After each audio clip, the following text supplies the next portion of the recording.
Hello दोस्तों, कैसे हैं आप लोग। एक बार वापस से आपका स्वागत है मेरे चैनल में। आज हम बात करेंगे पारिस्थितिकी के एक टॉपिक के बारे में, अर्थात एनवायरनमेंट और इकोलॉजी से संबंधित। हमारी परीक्षाओं में काफ़ी ज़्यादा क्वेश्चन पूछे जाते हैं, तो हमारी एक सीरीज है जो अब शुरू हो रही है, जिसके अंतर्गत हम पारिस्थितिकी और पर्यावरण से संबंधित जो भी क्वेश्चन होंगे इम्पोर्टेंट, वो उनकी बात करेंगे। तो पहला टॉपिक हमारा पारिस्थितिकी। पारिस्थितिकी किसे कहते हैं? मतलब जीव और उसके जो पर्यावरण है उनके मध्य पाए जाने वाले अंतर संबंधों के अध्ययन को हम क्या कहते हैं? पारिस्थितिकी कहते हैं। इसका मतलब ये है कि एक तो हमारे जीव है, ये जीव है। अब ये जीव अकेला तो रह नहीं सकता, यह अपने आसपास का जितना भी वातावरण है उनके साथ कोई ना कोई संबंध तो करेगा। क्यों? क्योंकि जैसे मान लो खाना खाएगा, वो भी बाहर से लेगा, अपने जो कार्य करेगा वह भी बाहर से करेगा, घूमेगा, सांस लेगा, तो सभी चीज़ें वह पर्यावरण से करेगा। उसके चारों तरफ का जो वातावरण है उनसे वो अंतःक्रिया करेगा। अब इस अंतःक्रिया करने को ही हम क्या बोलते हैं? पारिस्थितिकी कहते हैं। फिर बात करें हम पर्यावरणीय कारकों का प्रभाव जीवों पर भी पड़ता है। अगर जीव यदि उन पर्यावरण को खराब करते हैं, पर्यावरण खराब हो रहा है, जैसे ग्लोबल वार्मिंग हो रही है, प्रदूषण हो रहा है, या फिर हमारे जल प्रदूषण, वायु प्रदूषण, किसी भी तरह के प्रदूषण हो रहे हैं, बहुत सारे कार्य ऐसे हो रहे हैं, इनका प्रभाव क्या है? जीवों पर पड़ता है। जीवों की क्रियाओं का प्रभाव पर्यावरण पर पड़ता है, तो आप समझ सकते हैं कि पर्यावरण का प्रभाव जीवों पर पड़ेगा और जीवों का प्रभाव पर्यावरण पे पड़ता है। और पारिस्थितिकी के अंतर्गत हम इन्हीं प्रभावों का अध्ययन करते हैं। जो ये प्रभाव पड़ते हैं इनका अध्ययन हम किसके अंदर करते हैं? पारिस्थितिकी के अंदर ही करते हैं।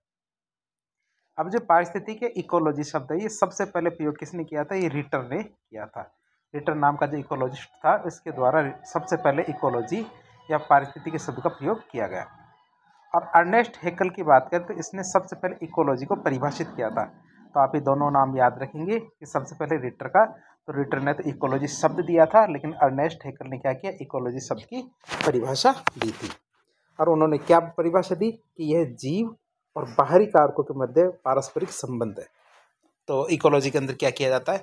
जीव और उसके बाहरी कारकों के मध्य जो पारस्परिक संबंध होते हैं उनका अध्ययन करना ही क्या कहलाता है? इकोलॉजी कहलाता है।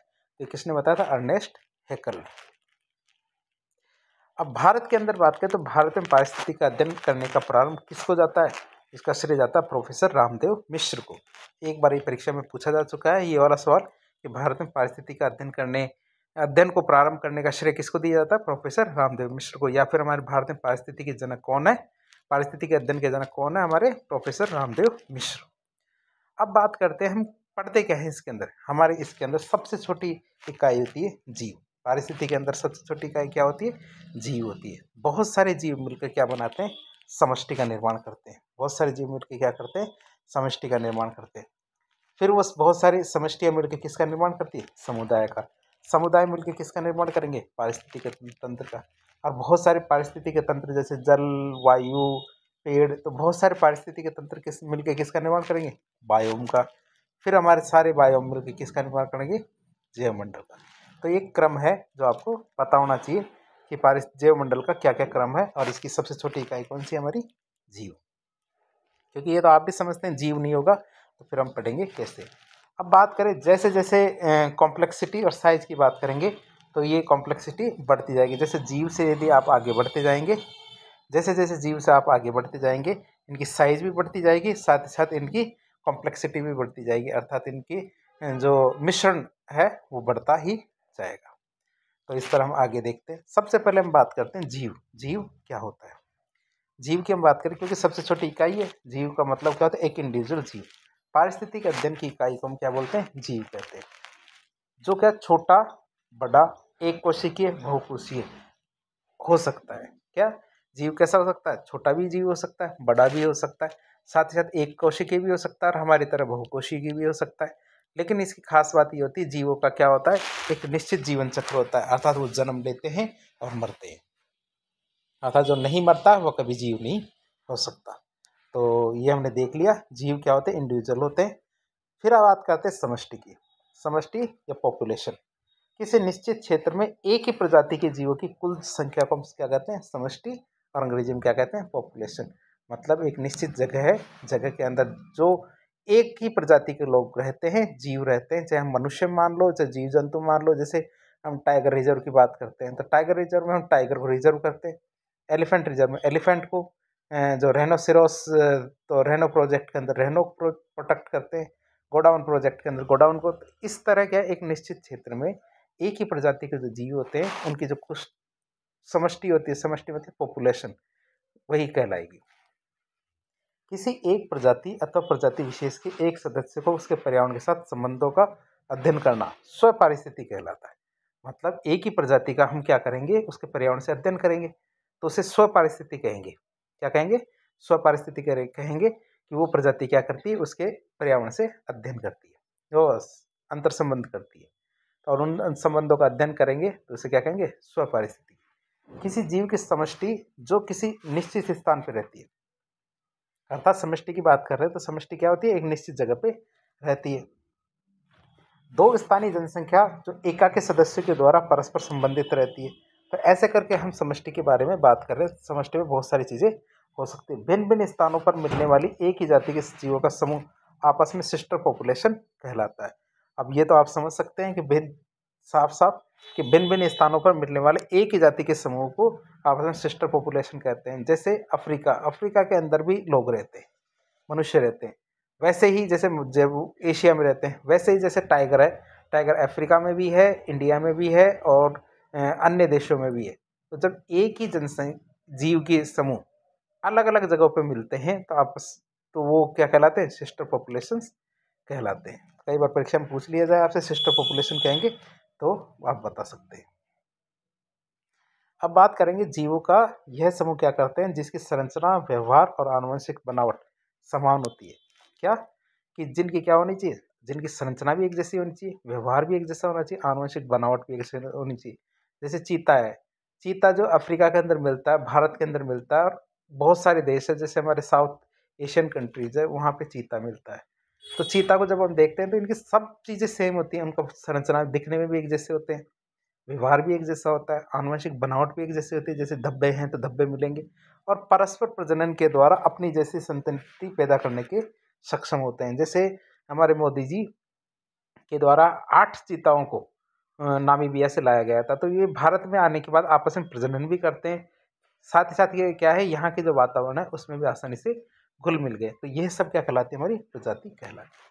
अब हम कुछ प्रजातियों की बात करेंगे जो वर्तमान में अपने संकट के दौर से गुजर रही है। संकट के दौर का मतलब ये, अर्थात इनकी गिनती बहुत कम रह गई है, और यदि इन पर विशेष ध्यान नहीं दिया गया तो कुछ समय बाद ये नष्ट हो जाएगी, विलुप्त हो सकती है। तो हम कुछ प्रजातियों की बात करते हैं, चित्र के माध्यम से आप उनको देख भी पाएंगे। सबसे पहले आता है हेस्ट टोकेडा कीवी। ये कहाँ पे? न्यूजीलैंड में। चित्र में आप कीवी को देख सकते हैं, टोकेको कीवी है ये। फिर बात करते हैं, एक लेमूर है मेडागास्कर का। तो मेडागास्कर का लेमूर है, इसको मैं चित्र को थोड़ा बड़ा कर देता हूँ ताकि आप थोड़ा साफ देख पाए। तो लेमूर है हमारे मेडागास्कर का, तो ये आप देख सकते हैं इसको। फिर इसके बाद आते हैं हमारे कौन से, इसके बाद आते हैं गैलापागोस का टॉर्टोइज। टॉर्टोइज मतलब कछुआ है, कहाँ पाया जाता है? गैलापागोस का। तो ये इसकी गर्दन लंबी है, आप इसको देख सकते हैं। इसके बाद आता है फॉर्मोसन रॉक मकाऊ।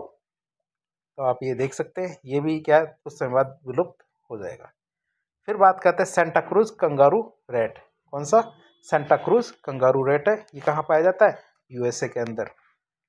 तो ये भी कुछ समय बाद लुप्त हो जाएगा, ये भी रेगिस्तान के अंदर पाया जाता है। फिर आता है नीलगिरी थार, जो हमारी नीलगिरी की पहाड़ियाँ है दक्षिणी भारत के अंदर, वहाँ पे नीलगिरी थार अर्थात एक तरह की बकरी और जो गाय है इनकी मिक्स प्रजाति है। तो ये हमारे नीलगिरी के अंदर पाई जाती है, थार कहते हैं इसे, कभी न कभी आपने देखी होगी। फिर बात करें लॉयन टेल मकाऊ, अर्थात जो बंदर है, मकाऊ है, बंदर नहीं कह सकते वैसे तो, मकाऊ मकाऊ ही होता है। ये हमारे पश्चिमी घाट के अंदर पाया जाता है। इसकी पूंछ किससे मिलती जुलती है? ये हमारे शेर से मिलती जुलती है, इसलिए इसे लॉयन टेल्ड मकाऊ कहते हैं। ये हमारे पश्चिमी घाट में पाया जाता है। फिर मालाबारी सीवेट जो पश्चिमी घाट में है, तो एक तरह की बिल्ली की जैसी प्रजाति है, मालाबार के अंदर पाई जाती है पश्चिमी घाट में। तो ये भी क्या है, अपनी विलुप्ति की कगार में है, जो धीरे धीरे ये खत्म हो जाएगी। फिर आता है हमारा पर्पल फ्रॉग, अर्थात जो बैंगनी जो हमारा मेंढक है। तो आप देख सकते हैं पर्पल फ्रॉग देखने में बैंगनी, ये भी धीरे धीरे विलुप्त हो जाएगा। फिर आता है नीलगिरी ब्लू रोबिन। क्या नीलगिरी ब्लू रोबिन की बात करें तो ये चित्र देख सकते हैं नीलगिरी ब्लू रोबिन का, तो ये भी धीरे धीरे विलुप्त हो रहा है, अर्थात कुछ समय में यह भी विलुप्त हो जाएगा यदि ध्यान नहीं दिया गया तो। फिर आता हमारा कश्मीरी स्टैग, जो कश्मीर का हिरण है वह भी धीरे धीरे विलुप्ति की कगार में। इन पे हमें विशेष ध्यान देना पड़ेगा। जैसे अन्नामलाई हमारे दक्षिण भारत की जो पहाड़ियाँ हैं वहाँ पे एक ग्लाइडिंग फ्रॉग है। क्या ग्लाइडिंग मतलब फिसलने वाला जो हमारा मेंढक है उसकी बात करें तो ये भी काफ़ी संकट के दिनों में से जूझ रहा है। फिर बात करें हमारे एशियाटिक लॉयंस अर्थात जो एशियन शेर है गुजरात के अंदर गिर के अंदर, तो ये भी क्या है अपने अंतिम दिन गिन रहे हैं, मतलब इनकी संख्या लगभग 70-72 के आसपास ही रह गई है। कुछ समय पहले एक बीमारी आई थी जिसके कारण इनकी संख्या और भी कम आ गई। फिर आता असम के अंदर आता है एक पिग्मी हॉग। क्या पिग्मी हॉग मतलब एक सुअर की प्रजाति है, लेकिन वो छोटी प्रजाति, छोटे छोटे होते हैं ये और दिखने में काफ़ी अच्छे लगते हैं, लेकिन धीरे धीरे ये भी नष्ट हो रहे हैं। फिर नामदफा फ्लाइंग स्क्वायरल मतलब उड़न गिलहरी है ये। नामदफा जो हमारा राष्ट्रीय उद्यान है तो उसके अंदर पाई जाती है उड़न गिलहरी। जैसा कि आप देख सकते हैं इसके अंदर ये जो हाथ है इसके, तो हाथों में की त्वचा क्या है काफ़ी फैली हुई रहती है, जिस कारण के जब एक डाल से दूसरी डाल पर कूदती है तो इसके त्वचा की वजह से यह उड़ती हुई प्रतीत होती है, इसीलिए इसको फ्लाइंग स्क्वायरल या उड़न गिलहरी कहते हैं। फिर आगे बात करें हम तो ये भी धीरे धीरे कम हो रही है। फिर आती है हमारे शंघाई डियर। क्या शंघाई डियर की बात करें तो शंघाई डियर हमारे कहाँ है लोकटक झील के अंदर, जो मणिपुर के अंदर है लोकटक झील। तो वहाँ पे क्या है एक पार्क है, कौन सा केबुल लैमजाओ नेशनल पार्क, ये कहाँ पे मणिपुर में। इसे क्या तेरतावा नेशनल पार्क भी कहते हैं। जैसा कि आप चित्र में भी देख सकते हैं ये हमारे शंघाई डियर है। और शंघाई डियर कहाँ है छोटे से जो एरिया पे खड़ी है। अब यहाँ पे ऐसे बहुत सारे छोटे छोटे एरिए हैं, तो जब ये एक एरिया से दूसरे पे कूदती है, दूसरे पे तीसरे पे तीसरे पे चौथे, तो दूर से देखने पे ऐसा प्रतीत होता है कि जैसे हिरन नाच रही हो, इसलिए इसको डांसिंग डियर कहते हैं। और जो ये पार्क है तेरतावा नेशनल पार्क, इसको केबिल लामजाओ नेशनल पार्क कहते हैं। आप इसको देख सकते हैं।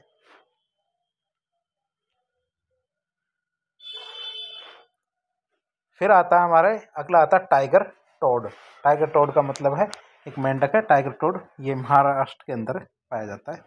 तो इसमें दिखाते हैं आपको टाइगर टोड। तो टाइगर टोड ये हमारा टाइगर टोड है, ये भी धीरे धीरे विलुप्ति की कगार पे। फिर आता है हमारा हार्ड ग्राउंड स्वैम्प डियर। कौन सा हार्ड ग्राउंड स्वैम्प डियर, ये हमारा कान्हा नेशनल पार्क के अंदर पाया जाता है। जैसे में आप देख सकते हैं इसके एक तो जैसे ये वाले सींग तो बड़े हैं और ये एक आगे एक छोटे छोटे सींग भी है, तो इससे आप अलग से इसको पहचान सकते हैं इन सींगों से। तो ये काफ़ी सुंदर है, लेकिन ये क्या है अपने सींगों की वजह से विलुप्ति के कगार पे पहुंच रहा है। अब बात करते हैं एक नई कॉन्सेप्ट की। नया कॉन्सेप्ट क्या है कुंजशिला जाति। कुंजशिला जाति तो आप समझ सकते हैं कैसे, कि जैसे ये पुराने टाइम पे क्या होता था कि जैसे आप जंगल ना जाएं, कहते थे जंगल नहीं जाना, क्यों? क्योंकि जंगल में शेर है। अगर आपको जिस दिन पता चल जाए जंगल में शेर नहीं है तो क्या होगा, सारे के सारे जो वहाँ का वातावरण है वह नष्ट विनष्ट हो सकता है।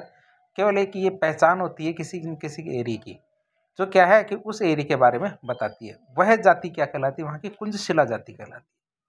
अर्थात वह यदि चितर बितर हो जाए, कम हो जाए, तो उससे वहाँ का पूरा पूरा पर्यावरण नष्ट हो सकता है। तो उन जातियों को हम क्या कहते हैं कुंजशिला जाति कहते हैं। तो कुंजशिला जाति किससे कहेंगे, वो जातियाँ जिनके सदस्यों की संख्या जीवभार समुदाय में कम होती है। क्या है जिनकी संख्या और जीवभार क्या होता है समुदाय में कम होते हैं, लेकिन समुदाय पर उनका प्रभाव, उनके कार्य ही समुदाय की संरचना का निर्धारण करते हैं।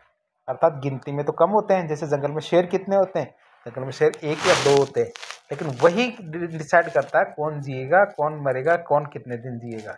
अर्थात वो क्या करते हैं समुदाय पर अपना प्रभाव और कार्य, यही समुदाय की संरचना को निर्धारित करते हैं।